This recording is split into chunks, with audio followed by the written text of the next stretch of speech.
Welcome back to Business Ethics. I'm Tom, and today we are talking about leadership. There is a chapter on leadership in the book, and it's a good place of reference. But we are kind of departing from that on this module and reading a PDF. It's an article on leadership and different leadership styles. And in that article, they list a number of different leadership styles and the idea that different leadership styles can be good for different purposes, right? And we will talk about that. But the notes I have in this module, which is what I'll be talking about in this video, are some general points about what it is to be an effective leader. And these actually come from someone I know who does leadership trainings. So I thought I would take advantage of that and offer this to students. It's the kind of stuff that you'll get if you ever do end up doing a leadership training at corporation or something like this. So let's just go through the main points here. Leadership is actually a kind of interesting topic for a number of reasons, but I think the most central one is that it's something that's fairly elusive in the sense that, being a leader is something that some people end up doing and some people don't. And they're not really there's not much in the way of classes and this kind of stuff. It's not real clearly delineated skills, right? It's just kind of a general catch-all for lots of different roles. And so it can be difficult to really identify what the essential characteristics are of being a good leader, right? So the first one that are mentioned in these notes is self-awareness, right? It's really important to be an effective leader to know where one's strengths are, where one's weaknesses are, and how one is coming off to others and these kinds of things, right? If you know that you're particularly bad at certain skills, then you need to know to be able to delegate those. If you know that you have a certain aptitude to be good at certain things, then maybe you shouldn't delegate those things, and what have you. But being aware of your strengths and weaknesses is really essential.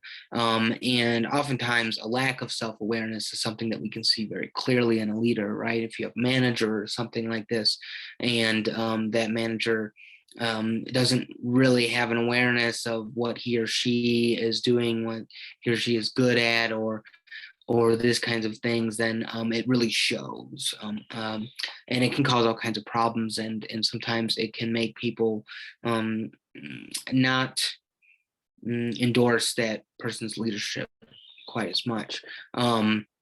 The other thing, the second kind of main point is other awareness, right? That means you need to not only have a certain kind of self-awareness, but you need to understand, you need to have an awareness of how you come off to others, right? And how others respond to you, right? If you're leading other people, you really need to understand and have a good, awareness of where people are at with things, how they're interpreting things, whether what you're saying is making them, pissed off, or whether what you're saying is making them, if they're just kind of understanding, or if they're not understanding, and all these kinds of things, right? If you're leading other people, then you need to know like how your communication is coming across to others and where people are really at with things. And sometimes that comes in, in the form of just, general communication, having a conversation, being able to read one's cues, and understand, read one's tone of voice and all kinds of things like this in a meeting. But it also can come in the forms of, more targeted efforts to get feedback, maybe in some kind of survey, some kind of targeted questions, these kinds of things, and being able to kind of sift through one's appearance and what one's really thinking, right? You need to be in touch with the people that you lead, and in order to lead them effectively, right? The third point is labeled ability, right? And this really is more being able to adjust one's style to the needs of others, right? Leadership is not a one size fits all kind of deal. There are different people, and different people respond differently to different kinds of leadership skills, right? Some individuals respond very well to a kind of democratic leader that wants to get everyone's input on all the decisions that are being made and how you're going to go about pursuing plans and all kinds of stuff like this. And some people don't really like that. Right. Some people get annoyed by that. They feel like it's too much burden on them, that the manager should be making these decisions or the director is in the position to, to be able to streamline these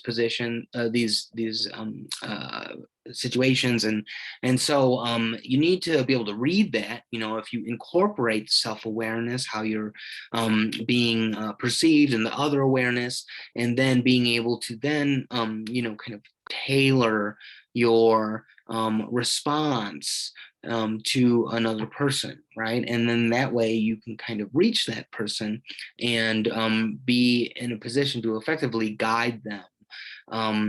So the example given in the notes here are, you have a staff person with a lot of stuff going on at home, and they tend to respond really well to having like 5 minutes of, kind of checking in time, right, before you get into the nitty gritty of what you're doing, right? And that's something to be aware of, right? You find that actually your meetings go a lot quicker and a lot easier if you kind of do this 5 minutes of checking in, general checking in before. Others might not respond to this, right? Others might want to get right down to brass tacks right off the bat. And so one needs to be able to adjust that style and be aware of where people are at and what they need in that respect. The fourth one is the ability to have difficult conversations with people, right? If you are a manager or a director or an executive, you have to make the hard decisions, right? This comes in lots of different forms, but giving feedback to someone, sometimes feedback that they're not going to want to hear, but need to hear. That's something that one needs to be able to do.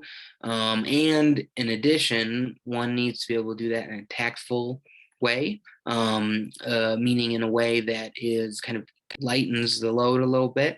And the reason for that is so it's effective, right?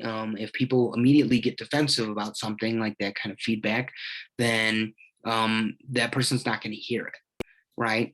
But nonetheless, if you just kind of sweep it under the rug, then that person is never going to improve that behavior or that habit or whatever it is. Right. So that's really important. And some people actually go through training to do crucial conversations and these kinds of things. And the last one is making time to lead. Now, this is kind of an odd one, but I think a lot of people don't do the math on this. But if you are in a leadership position, oftentimes you already have a workload for yourself, right? So you need to kind of make time to really put in the time and effort to develop all those other skills that we've been talking about, right? Learning about leadership skills, employing them in different situations, learning how to tailor them based on a certain kind of self-awareness and a certain kind of other awareness of what other people are hearing or not hearing or whatnot, and taking the time to kind of sift through all that stuff so that you can be an effective leader, so that you're reaching people and that you're kind of helping guide them to do what they want to do. Or what they need to do.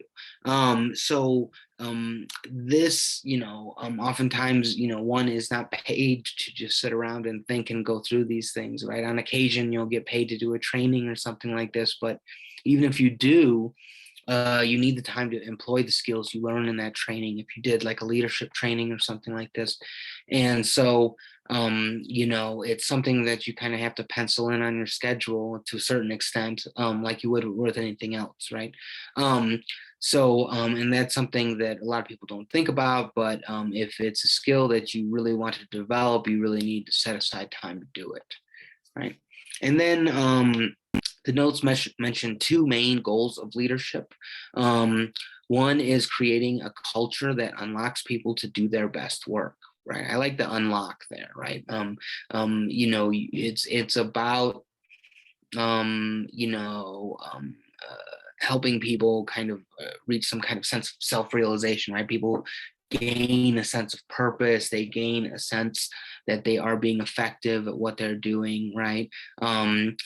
This usually includes modeling, showing, practicing that culture and the way that you're interacting with people. If you want to reveal kind of an inclusive, safe culture, then you need to create that space in your conversations with other people. Being attentive to the environment, and the tools in the first kind of 4 or 5 points in terms of leadership must-haves, and following through on all those things, right? And continually fine-tuning, listening to others, adapting in the face of others wants or needs, or what have you. And as you do that, right, people see that they also need to be flexible in this kind of stuff, right? And the second one they mention is your goal of leadership is results, right? You want to make sure that you're making deadlines, that you are achieving your mission or your goals, and that you are staying true to whatever kind of written statement you have in terms of like a mission statement or code of conduct or any of these kinds of things, and that you're producing the quantity of work and at a high quality, right? And so one way to think about this is to think about your results in terms of a measure or scale for how well you are practicing these other leadership must-haves, right? So, if you are missing deadlines, if people are not putting together quality work on your team or whatever, one thing to do, and it seems unintuitive, but go back and look at your self-awareness. Are you really clear about what your strengths and weaknesses are? Is that coming across to the people that you are leading? Are you in tune with what the people's needs are? Are you changing your style consciously in order to meet those needs? Are you avoiding crucial conversations that you need to have with people? Have you made some time to make sure that you are addressing all these things and all this kind of stuff? So yeah, that's it for today, and I will see you next time.